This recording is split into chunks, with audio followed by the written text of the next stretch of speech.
Berbagai program pemberdayaan telah dilakukan Dinas Sosial Denpasar untuk memberikan support kepada para lansia agar tetap produktif. Saat ini, Dinsos kembali merancang program pemberdayaan lansia yang pada intinya memberikan ruang agar mereka tetap produktif di masa tuanya. Beberapa lansia produktif yang ada akan dibuatkan profil sehingga menjadi contoh bagi yang lain.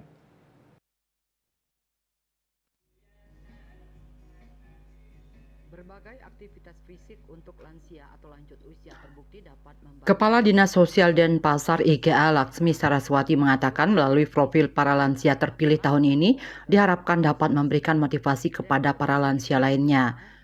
Laksmi mengatakan saat ini banyak lansia yang merasa sepi sendiri karena mereka jarang beraktivitas.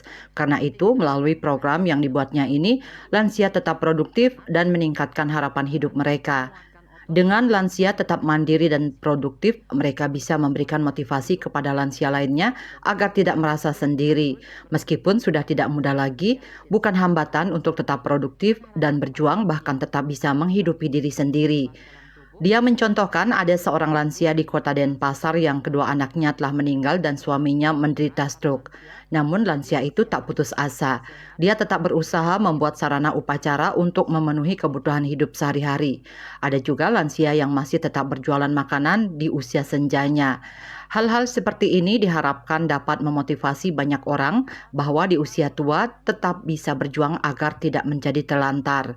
Dia menegaskan pentingnya masyarakat memberikan perhatian yang baik kepada para orang tua.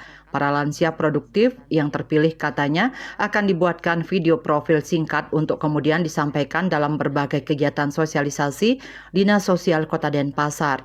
Pada tahun sebelumnya, pihaknya juga sudah membuat video profil penyandang disabilitas di Kota Denpasar. Asmara Putra, Bali Pos.